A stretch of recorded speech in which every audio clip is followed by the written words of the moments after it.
इन लोगों का अभी क्या बोलूं, मैं विवाद को बढ़ावा नहीं देना चाहता। स्वामी रामदेव क्या है ये देश जानता है, स्वामी रामदेव का योगदान क्या है ये देश जानता है। इसलिए मैं ओछे लोगों के बारे में कोई टिप्पणी नहीं करना चाहता। Thank you. चुनाव एक विधान एक निशान, ये जो परंपरा है, जब भारत स्वतंत्र हुआ था उसके बाद पहला चुनाव हुआ था 1952 अर्थात 1952 में। उसके बाद से लेकर लगभग 70 तक जो है सारे देश के विधानसभाओं के और लोकसभा के चुनाव साथ में होते थे। फिर अन्य अन्य राज्यों में विधानसभाओं को भंग करने की एक प्रक्रिया प्रारंभ हुई। बलपूर्वक जो है राज्यों की विधानसभा को भंग किया गया, मनमाफिक गवर्नरों को थोपा गया। उसके बाद ये परंपरा बढ़ती गई।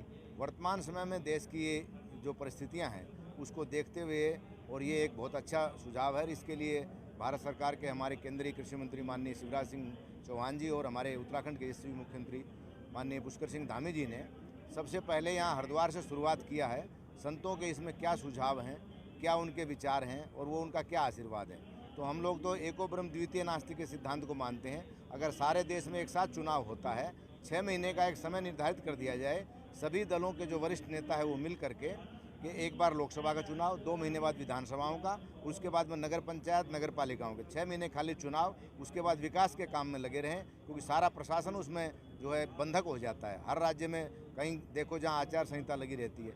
तो विकास को, अगर भारत को विकसित भारत बनाना है तो इसके लिए एक चुनाव एक देश का जो नियम है वो स्वागत योग्य है और हम सब लोग इसका स्वागत करते हैं। पहले लोकसभा में ये प्रस्ताव आएगा, पास होगा, उसके बाद राज्य की विधानसभाओं में इसको पास कराना पड़ेगा, क्योंकि संविधान संशोधन एक नया कानून बनाना है। तो जब तक 2/3 बहुमत के आधार पर ये नहीं होगा, लागू नहीं हो सकता। वार्तालाप होना अच्छी बात है लोकतंत्र में।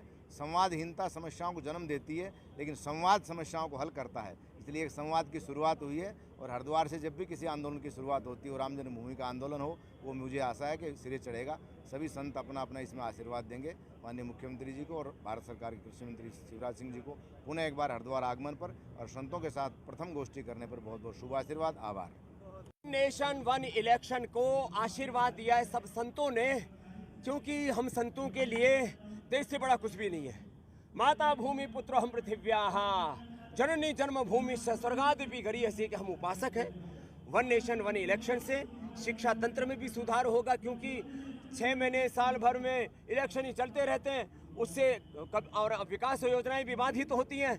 तो वन नेशन वन इलेक्शन का होने से हमारे जो गुरुजन, जो लगभग उनका 30% समय तो चुनाव कराने में लग जाता है, तो बच्चों को पढ़ाएंगे, देश आगे बढ़ेगा। और कुछ राजनेताओं को ऐसा लगता है कि स्टेट पार्टियां उनका कहीं मोक्ष ना हो जाए। इस देश का वोटर को आप उसको बेवकूफ़ मत समझिए। देश का वोटर बहुत समझदार है। स्टेट में किसको चुनना है, केंद्र में किसको चुनना है और किसको कौन सी ऐसी पार्टी है जिसको स्टेट और जो है नेशन दोनों में एक साथ चुनना है, उसका निर्णय उसको करने दीजिए। आप अपने राजनीतिक तुच्छ स्वार्थों के लिए इस देश के हितों से समझौता नहीं कर सकते। इसलिए सब संतों ने एक मत से तय किया है कि ये बात दूर तक जानी चाहिए। वन नेशन वन इलेक्शन के माध्यम से ये देश प्रगति के पथ पर और तेजी से आगे बढ़ेगा। देश को प्रधानमंत्री जी ने 100 से ज़्यादा ऐसी विकास योजनाएं शुरू की हैं, जिससे कि 2047 तक विकसित भारत बने। हम तो चाहते हैं कि 2040 तक ही बन जाए। तो इस कार्य से वह और गतिशील होगा ये लोकतंत्र। और चुनाव सुधारों को लेकर के और भी प्रतिबद्ध हमारे देश के प्रधानमंत्री।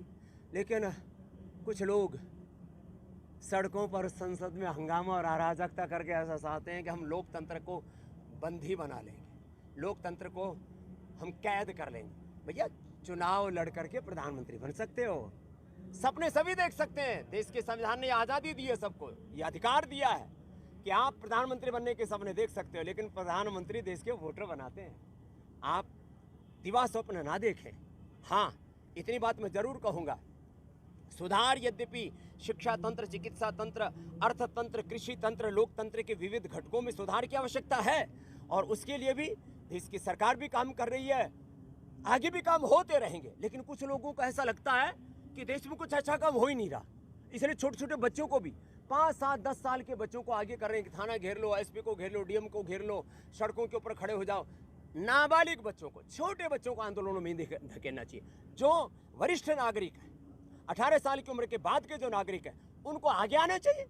कोई भी आपको लगता है कि कहीं अन्याय हो रहा है, किसी के साथ भी अन्याय हो रहा है, मैं तो कहता हूं अन्याय से छात्रों के साथ हो रहा है, अन्याय चाहे एक मरीज के साथ हो रहा है, अन्याय चाहे जवानों और किसानों के साथ हो रहा है, अन्याय चाहे एक SC/ST के साथ हो रहा है, और अन्याय चाहे एक ब्राह्मण के साथ हो रहा है। आज SC/ST का कोई अपमान करे तो सब लोकतंत्र की, संविधान की दुहाई देने लगते हैं कि ये तो संविधान के खिलाफ है। SC/ST का अपमान यदि संविधान के खिलाफ है तो एक ब्राह्मण का अपमान भी संविधान के खिलाफ है। कुछ लोग ब्राह्मणों को गाली देने में लगे कि देश में तो लोकतंत्र चल ही नहीं रहा, ब्राह्मण तंत्र चल रहा है, बढ़िया तंत्र चल रहा है। ऐसी बातें बोलना भी ये संविधान और देश के लोकतंत्र के खिलाफ है, और ऐसा नहीं होना चाहिए। न तो SC/ST को गाली दो, न क्षत्रिय को, न वैश्य को, न शूद्र को, न ब्राह्मण को, और न सन्यासी को। सन्यासी को गाली देना आजकल एक नया फैशन हो गया, और आपस में समाज में ऐसे भेद की दीवारें खड़ी कर दी हैं, एक दूसरे को एक दूसरे के साथ लड़ाना चाहते हैं। ऐसा नहीं होने देंगे हम। हमने ठाना है कि हम भारत को दुनिया का श्रेष्ठतम देश बनाएंगे, भारत की करेंसी को दुनिया की श्रेष्ठतम करेंसी, भारत की शिक्षा चिकित्सा व्यवस्था को दुनिया की श्रेष्ठतम शिक्षा चिकित्सा व्यवस्था। इसलिए मैंने कहा 1 nation 1 election, 1 nation 1 education system. Dhami ji ने अच्छा किया, यहाँ पर समान नागरिक संहिता यहाँ पर लागू करवाई, मदरसा बोर्ड बंद कराया, एक जैसी शिक्षा, एक जैसी चिकित्सा, एक जैसे संवैधानिक अधिकार देश के सब नागरिकों के हैं। इस दिशा में बड़ा कार्य हुआ, तो ऐसे कार्यों की अनुशंसा होनी चाहिए। और मैं कह रहा था, जब देश आगे बढ़ेगा तो देश की करेंसी दुनिया की श्रेष्ठतम करेंसी होगी। भारत का पासपोर्ट इतना मजबूत होगा कि हमें 150 देशों 200 में जाने के लिए वीज़ा लेने की जरूरत नहीं पड़ेगी। ऐसा देश हम सबको मिलकर के बनाना पड़ेगा। तो मैं अपेक्षा करता हूँ कि जो भी भारत से प्रेम करते हैं वो इस विषय का विरोध नहीं कर सकते। एक बात वंदे मातरम के भी संदर्भ में मैं भी बोल रहा था, कुछ लोग संस्कृत पढ़े नहीं है, वो कहते हैं ये वंदे मातरम में तो कोई दुर्गा की, कोई और किसी मंदिर की, कोई मठ की पूजा कर रहा है।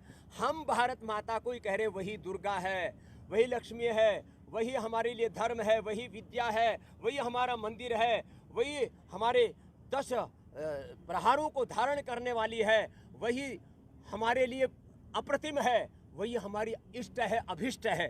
तो जो लोग इस वंदे मातरम में देवी देवता, मठ, मंदिर इसको देख रहे हैं, मुझे लगता है वो संस्कृत से और संस्कृति से अनभिज्ञ हैं।